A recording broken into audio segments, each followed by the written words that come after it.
मैं अपनी सौतेली माँ के जुल्म से तंग थी और यही सोचती थी कि जब शादी होगी तो मेरी जान छूट जाएगी।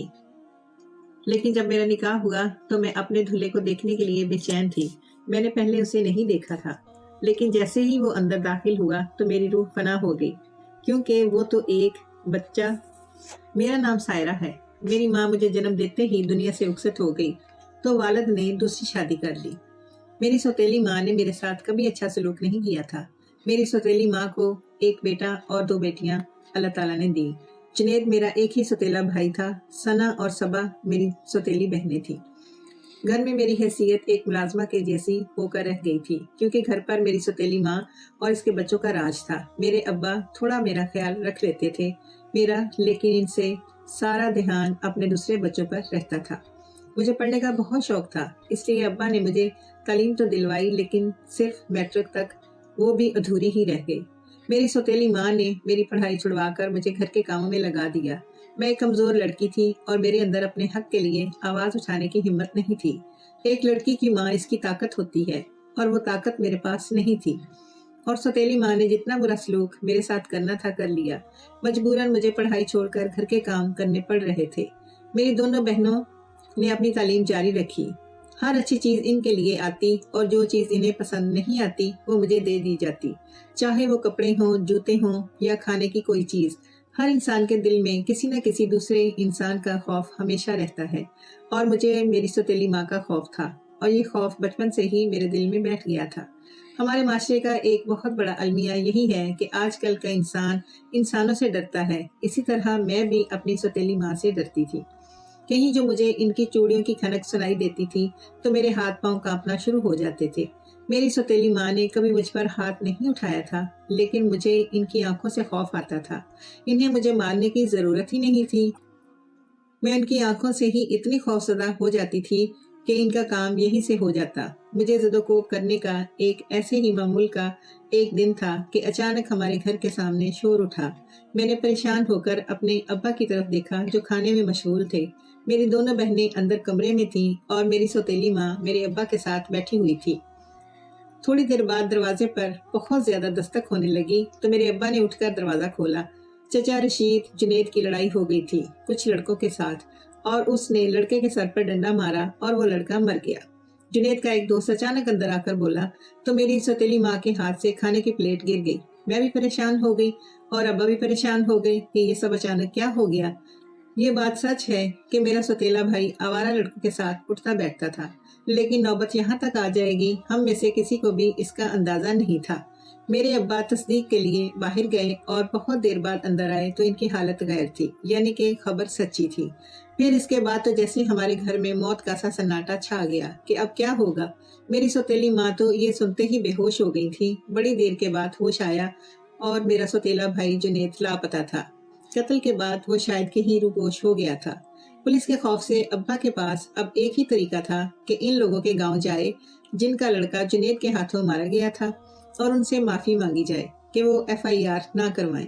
अब्बा ने सोचा जितना खून बहा उन्होंने मांगा वो दे देंगे।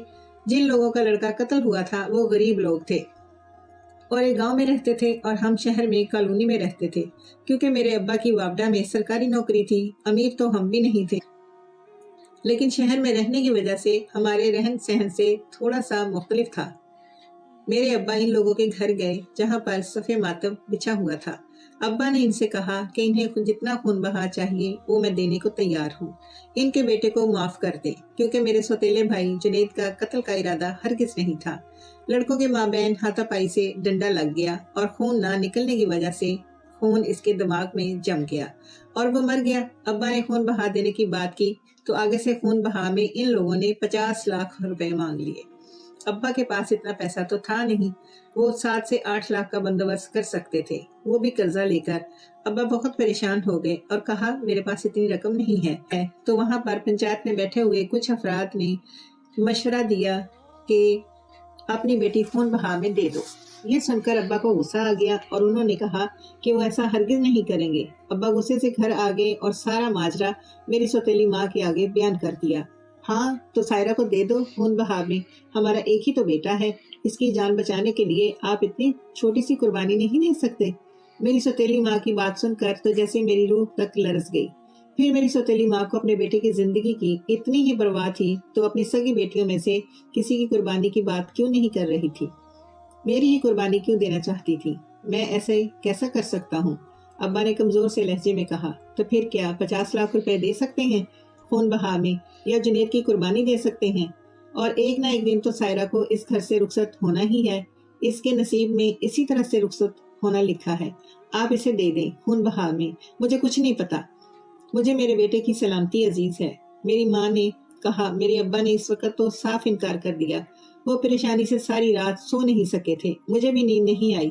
پریشانی سے گھر کا ماحول ہی ایسا تھا اور میری قربانی دینے کی بات کی جا رہی تھی، ایسے میں بھلا میں کیسے سکون سے سو سکتی تھی؟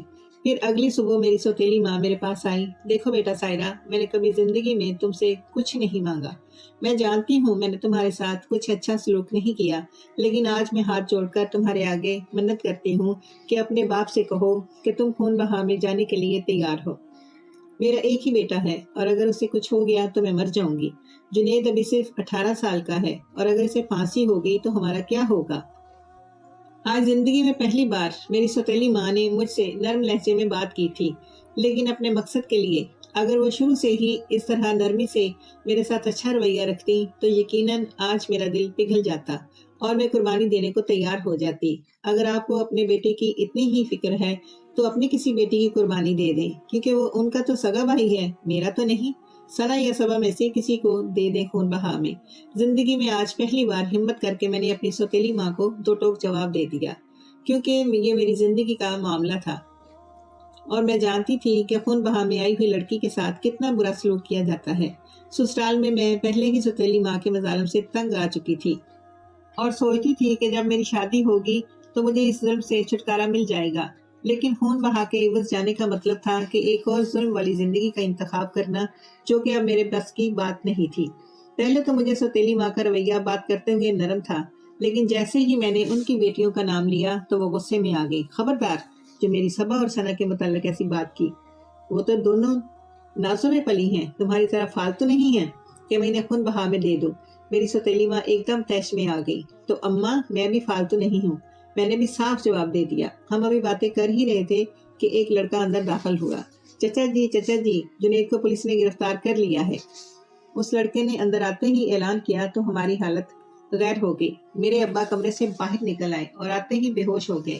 میں فوراً ابا کی طرف لپکی اور انہیں اٹھانے کی کوشش کی۔ میں نے ان کے منہ پر پانی کے چھینٹے مارے جس سے انہیں ہوش آ گیا۔ میری سوتیلی ماں بھی غش کھا کر گر پڑی۔ ان کی دونوں بیٹیوں نے انہیں سنبھالا۔ ابا آپ ٹھیک تو ہیں؟ ابا کی حالت مجھ سے دیکھی نہیں جا رہی تھی۔ میری آنکھوں سے آنسو نکل پڑے۔ اس دنیا میں میرے باپ کے سوا میرا تھا ہی کون؟ اگر ابا کو کچھ ہو جاتا تو یہ دنیا مجھے کھا جائے گی۔ کیسے ٹھیک ہو سکتا ہے وہ باپ جس کا جوان بیٹا پھانسی چڑھنے والا ہے؟ ابا نے اپنے دل پر ہاتھ رکھتے ہوئے کہا اور زاروں کی طرح رونا شروع کر دیا۔ بے بسی سے میں نے انہیں چار پر بٹھایا اور پانی دیا تاکہ ان کی حالت بہتر ہو سکے۔ ادھر میری دونوں سوتیلی بہنیں روئے جا رہی تھی اپنے بھائی کے لیے اور میں اپنے ابا کے لیے فکر مند ہو گئی تھی۔ ابا کی حالت کچھ سنبھلی تو وہ پولیس اسٹیشن چلے گئے۔ رات کو دیر سے واپس آئے۔ ان کی طبیعت مجھے بالکل بھی ٹھیک نہیں لگ رہی تھی۔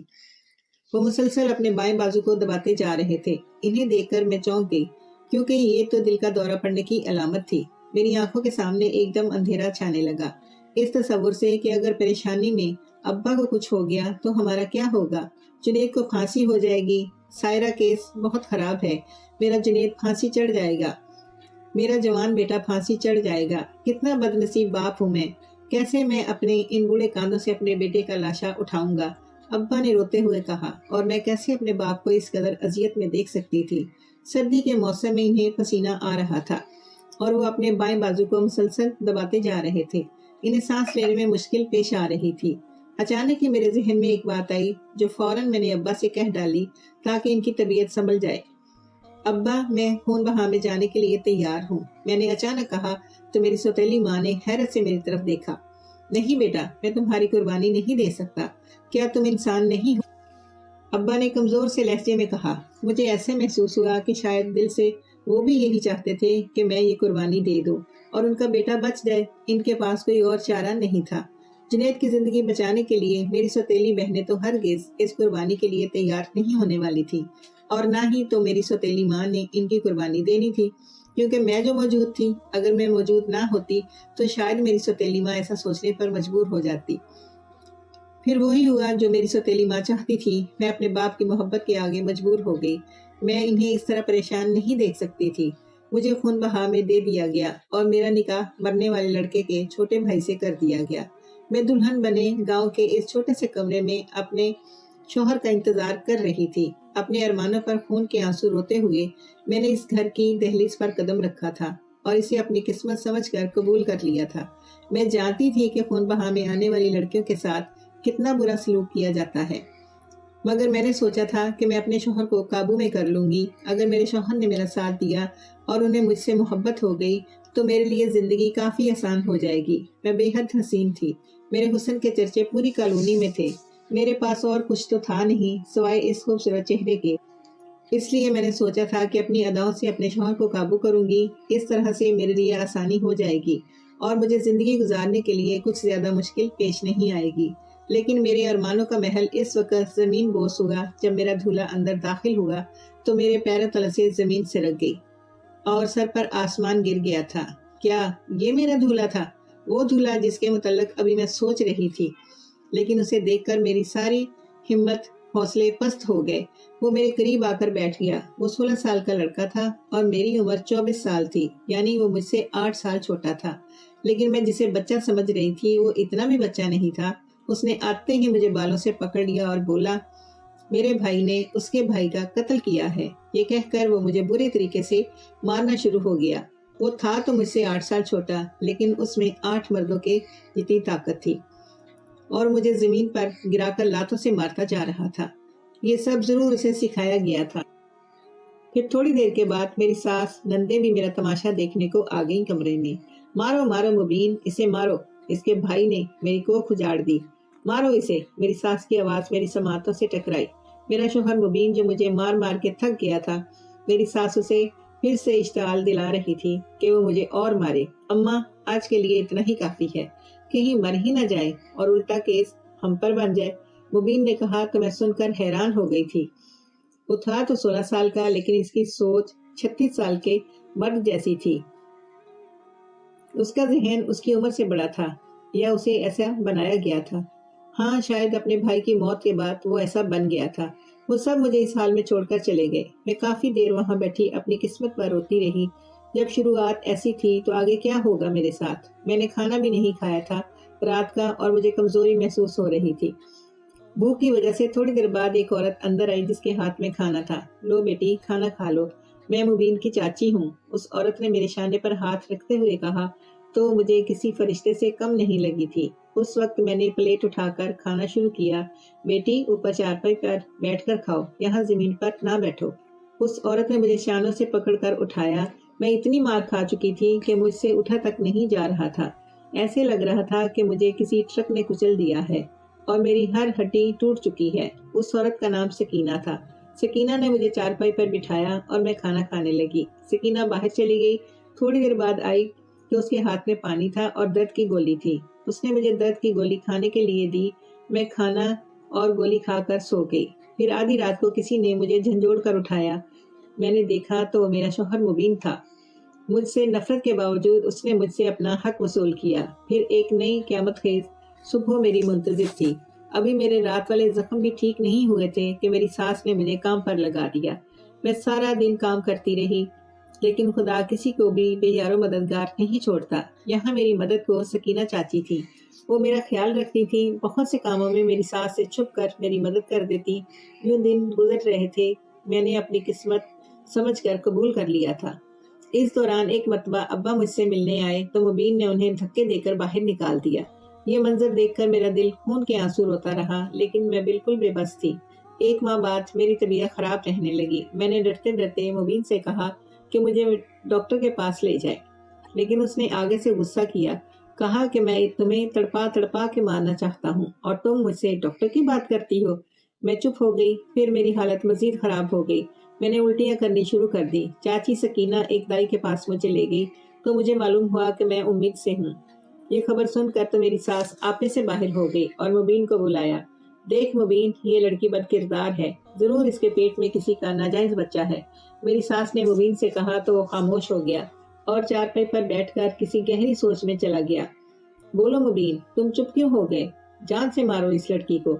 बदकिरदारी का इल्जाम लगाकर मेरी सास फिर बोली, लेकिन मुबीन ने कोई जवाब नहीं दिया। वो खामोश रहा, सर झुकाए। मुबीन, मैं तुझसे बात कर रही हूँ, मेरी सास ने कहा। फिर अचानक मेरी सास को कोई ख्याल आया। तुम खामोश क्यों हो मुबीन? कहीं कहीं ये बच्चा तुम्हारा तो नहीं? मेरी सास ने पूछा। तो मुबीन ने इस बात में सर हिला दिया। मेरी सास तो जैसे सकते में आ गई। वो गिरने के अंदाज में चारपाई पर बैठ गई। ये तुमने क्या कर दिया मुबीन? अपने भाई का फोन भुला दिया। इस लड़की के हुस्न जमाल को देखकर तुम सब भूल गए। मेरी सास फिर से गुस्से में आकर बोली। अम्मा, बस कर दे, ज्यादा तमाशा न कर। मुबीन ने कहा। कैसे बस कर दूं? अपने भाई के कातिल की बहन को तूने बीवी का दर्जा दे दिया। एक वनी में आई हुई लड़की अब हमारी नस्ल चलाएगी। इतना तो सोचा होता कि तुझसे उम्र में 8 साल बड़ी है। मेरी सास गुस्से से पागल हो रही थी। उसका बस नहीं चल रहा था तो उसने आगे बढ़कर मुझे मारना शुरू किया, तो एकदम से मुबीन ने इसे रोक दिया और वो मेरी ढाल बन गया। ये मंजर देखकर मेरी हैरत की इंतहा न रही। आज पहली बार मुझे मारने वाला मेरा शौहर मुझे बचा रहा था। किस्मत के इस फेर पर मैं हैरान थी। फिर इसके बाद मुबीन ने मेरा ख्याल रखना शुरू कर दिया। वो मेरे लिए फल लाता, मुझे काम करने नहीं देता। शायद बाप बनने के एहसास ने उसे बदल दिया था। फिर आहिस्ता आहिस्ता वो मेरा गर्विदा होता चला गया। वो मुझसे उम्र में छोटा था, लेकिन कद काठ में मुझसे बड़ा दिखाई देता था और मैं दुबली पतली सी लड़की अपनी उम्र से कम नजर आती थी। मेरी सास से ये सब बर्दाश्त नहीं हो रहा था कि मुबीन मेरा इतना ख्याल रख रहा है। इतने में मेरी सास का एक भांजा दूसरे गांव से हमारे घर रहने के लिए आ गया, जिसका नाम वजीर था। मुझे उसकी मौजूदगी में कुछ सुकून नहीं मिल रहा था। मुबीन जैसा भी था मेरा शौहर था और मुझे उससे अब कोई मसला नहीं था, क्योंकि वो मेरा बड़ा ख्याल रखता था। लेकिन मैं वजीर के आने से काफी परेशान हो गई थी, क्योंकि वो एक खामोश दबा इंसान था। वो कुछ बोलता नहीं था, लेकिन अजीब नजरों से मुझे देखता था, जिससे मुझे खौफ सा महसूस होता था। मैंने पहले सोचा कि इसकी शिकायत मुबीन से करूं, फिर सोचा मेरी पोजीशन तो इस घर में बहुत कमजोर है। मुबीन थोड़ा बहुत जो मुझ पर मेहरबान हुआ है, मेरी थोड़ी सी गलती की वजह से वो फिर से बदगुमान हो सकता है। इसलिए मैंने अपने होंठ सी लिए थे। मुझे रात को वॉशरूम इस्तेमाल करने के लिए कमरे से बाहर निकलना पड़ता था, क्योंकि घर में एक ही वॉशरूम था जो बाहर था और घर के तमाम अफराद इसे ही इस्तेमाल करते थे। लेकिन जब से वजीर आया था तो मुझे परेशानी का सामना था। मैं जब भी रात को नींद से उठकर वॉशरूम इस्तेमाल करने के लिए जाती तो देखती थी कि इसके कमरे की बत्ती जल रही है और वो जागकर सिगरेट पी रहा होता था। वो अपने कमरे की खिड़की से मुझे देखता रहता था, यहाँ तक कि मैं वापस अपने कमरे में चली ना जाती। वो हर वक्त मेरी सास के साथ बैठा रहता। न जाने मुझे क्यों महसूस होता था कि वो दोनों आपस में राजदारियां करते हैं, लेकिन मुझे नहीं पता था कि वो क्या बातें करते हैं। मगर मुझे एहसास हो रहा था कि वो कुछ न कुछ मेरे ही मुतालिक कहते हैं। एक रात प्यास की शिद्दत से मेरी आंख खुल गई तो मैं बाहर मटके से पानी पीने के लिए आई, लेकिन अचानक ही मैंने देखा कि वजीर मेरे कमरे में दाखिल हो गया है। मैं भी कमरे से बाहर खड़ी थी। वजीर ने झंझोड़ कर मुबीन को जगाया और उससे कहा कि तुम्हारी बीवी आधी रात को मेरे कमरे में आती, मुझसे कहती है कि मेरा शौहर उम्र में मुझसे छोटा है, मुझे पसंद नहीं, तुम मुझे यहाँ से भगा कर ले जाओ। मैं वनी में आई हुई हूँ, इसलिए मुबीन मुझे मारता है। वजीर की बात सुनकर तो मेरी रूह फना होने लगी। ये वो कैसा इल्जाम मुझ पर लगा रहा था? मैंने तो उससे कुछ भी नहीं कहा था। फिर शोर सुनकर मेरी सास भी बाहर आ गई। मेरी सास ने भी कहा कि उसने मुझे कई बार वजीर के कमरे से रात को निकलते हुए देखा है। ये तमाम बातें सुनकर मुबीन को बहुत गुस्सा आया और उसने मुझे मारना शुरू कर दिया। मुझे मारते मारते उसने तलाक भी दे दी, तो मैं जैसे सकते में आ गई। मेरी सास ने कहा कि इसे गैरत के नाम पर तुम कत्ल कर दो। तो तब मुझे सारा मामला समझ में आया कि मेरी सास ने जानबूझकर अपने भांजे को बुलाया था और उसके साथ मिलकर मेरे कत्ल की मनसूबाबंदी की। फिर ये मेरी सास और वजीर का प्री प्लान था जो आज हो रहा था। दोनों अपने मकसद में कामयाब हो गए थे 50%, लेकिन अभी बाकी काम रहता था, यानी मुबीन के हाथों मेरा कत्ल। मुझे कत्ल करवाने से शायद मेरी सास की अना को तस्कीन मिल जाती और उसे अपने बेटे के कत्ल का बदला भी लेना था। वो लोग सुलह नहीं करना चाहते थे अब्बा के साथ, लेकिन पंचायत के बड़े लोगों के दबाव से उनको सुलह करनी पड़ी। पंचायत के सामने तो उन्होंने खून बहा से सुलह कर ली, लेकिन इनके अंदर की आग नहीं बुझी थी अभी तक। मुबीन मुझे घसीटता हुआ दरिया किनारे ले गया और मेरा गला दबाने लगा ताकि मुझे मारकर दरिया में मेरी लाश बहा दे। वजीर भी इसके साथ था। मुबीन, इसका गला ना दबाओ, ऐसे ही इसे दरिया में फेंक दो। वो देखो, दूर पुलिस एहलकार खड़े हैं, कहीं वो देख ना ले। चलो हम इसे फेंक कर चलते हैं। सुबह अगर पुलिस को इसकी लाश मिली तो सब समझेंगे कि इसने खुदकुशी कर ली, वरना हम सब फंस जाएंगे अगर इसका गला दबा दिया तो। वजीर ने मुबीन को समझाया और इन दोनों ने मुझे दरिया में धक्का दिया। मैं दरिया में डूबती चली गई और मैं बेहोश होने लगी। फिर मुझे होश आया तो मैंने देखा कि वजीर मेरे सामने बैठा हुआ है और मैं एक अलग जगह पर हूँ। मैंने हैरत से वजीर को देखा तो उसने बोलना शुरू कर दिया। सायरा, मेरी खाला यानी मुबीन की माँ ने मुझे फोन करके बुलाया और मुझसे ये सब करने को कहा, लेकिन मैंने ये सब तुम्हें बचाने के लिए किया है। तुम अगर उस घर में रहती तो वो लोग एक ना एक दिन तुम्हें मार ही देते।